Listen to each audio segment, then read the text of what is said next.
नमस्कार, मैं अभिनव सोनू आप सभी का अरोमा क्लासेस पे स्वागत करता हूं। आज मैं आप लोग के लिए लेके आया हूं अकबर से संबंधित महत्वपूर्ण तथ्य। इससे पहले भी हम लोग एक वीडियो बना चुके हैं जिसमें हम लोग अकबर के सामान्य परिचय के बारे में बतलाए थे। आज हम लोग अकबर से संबंधित कार्य और विभाग के बारे में क्या करेंगे हम लोग देखेंगे। इस वीडियो के अंत तक जरूर बने रहेंगे। इसी वीडियो में हम सब कुछ याद करवा देंगे। जो भी परीक्षा में महत्वपूर्ण क्वेश्चन पूछे जाते हैं वो भी हम आपको हाईलाइट करते चलेंगे। तो देखिए, पहला जो है ये आपको देख लेते हैं कि कौन कौन सा कार्य और विभाग का स्थापना अकबर के द्वारा किया गया है। तो सबसे पहला तो आपको पता भी होगा मनसबदारी प्रथा जो 1570 में लाया गया था। अनुवाद विभाग का स्थापना 1574 में किया गया।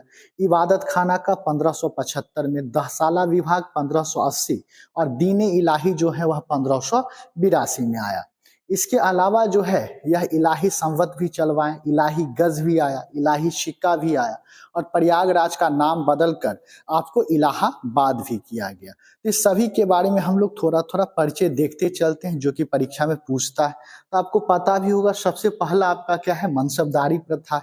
मनसबदारी प्रथा किस पर आधारित था? तो यह डेसिमल सिस्टम, दशमलव प्रणाली पर क्या था, आधारित था। यह एक प्रकार का सैन्य संगठन होता था, मिलिट्री ऑर्गेनाइजेशन होता था, जिसमें कुल पद कितने होते थे? 33।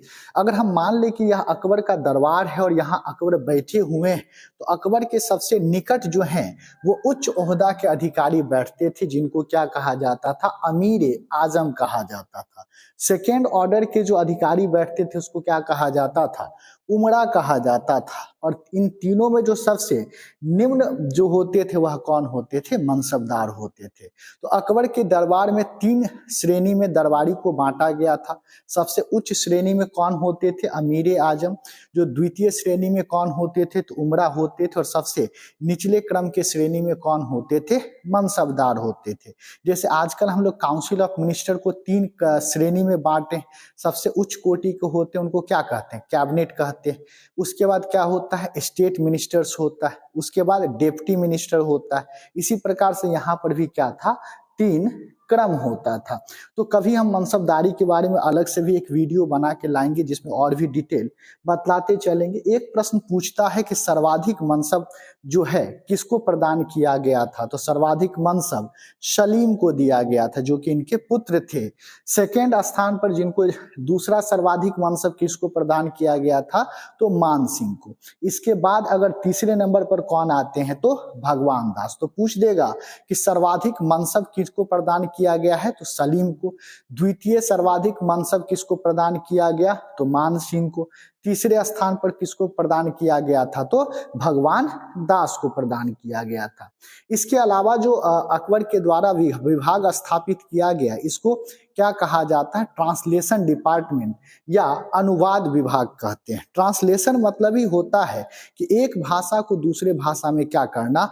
अनुवादित करना। तो अकबर के काल में जो आपका अनुवाद किया गया है वह मुख्यतः किसमें किया गया? फारसी में किया गया। बहुत बड़ा पढ़ते भी होंगे।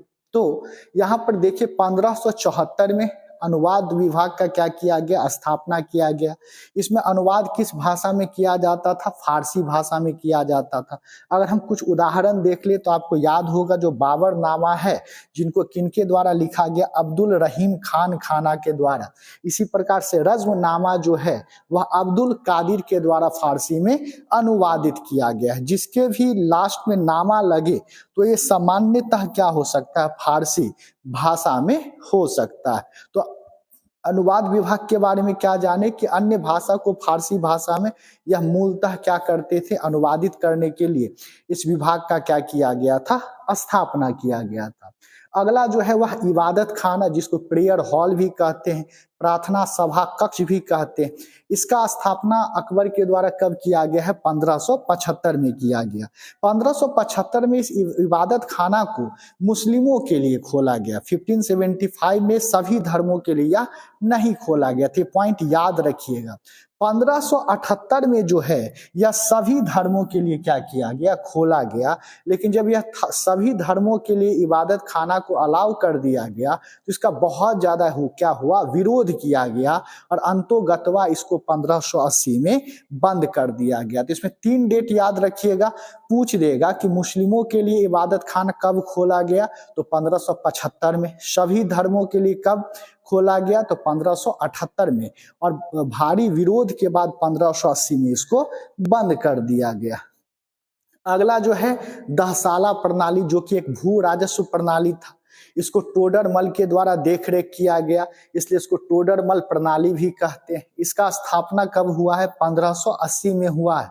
अब देखिए अकबर के भू राजस्व व्यवस्था का बहुत अच्छा व्यवस्था था। व्यवस्था क्या था कि भूमि के फर्टिलिटी के आधार पर यह भूमि को 4 भागों में क्या किए थे, बांटे थे। ये पूछा भी हुआ है। पोलज, पर्ती, छाजर और बंजर। जो सर्वाधिक उपजाऊ भूमि होता था, मोस्ट फर्टाइल लैंड होता था, उसको क्या कहा जाता था, पोलज कहा जाता था।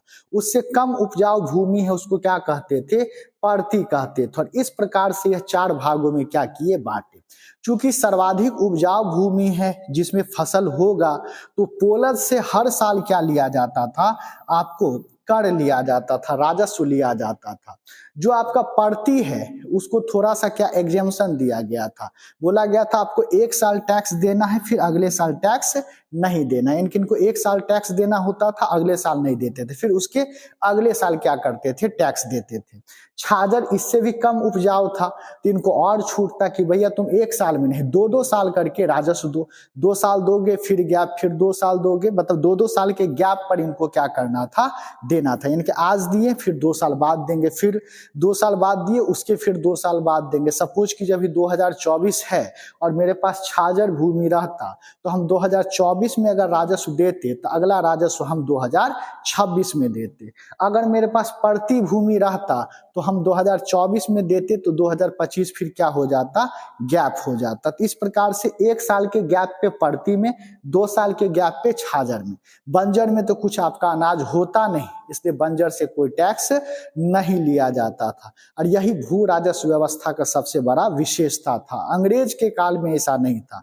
अंग्रेज कहता था भैया तुम्हारा जमीन बंजर हो जाए या उपजाऊ रहे, उससे हमको कोई मतलब नहीं है, आपको राजस्व देना ही पड़ेगा। जैसे आपको याद होगा कि बहुत बार तो जमीन में दरार फट गया और लोग जो हैं उनमें फसल हुआ ही नहीं जमीन में, फिर भी लोगों से क्या किया गया था, भू राजस्व का डिमांड किया गया था। एक मूवी देखे होंगे लगान, उसमें भी यही चीज दिखाया गया है कि पूरा गांव वीरान पड़ा हुआ था, बंजर पड़ा हुआ था, और फिर भी उनसे भू राजस्व मांगा जा रहा था, लगान मांगा जा रहा था। तो यह अकबर का जो भू राजस्व व्यवस्था है, इसका सबसे बड़ा क्या था, विशेषता रहा है।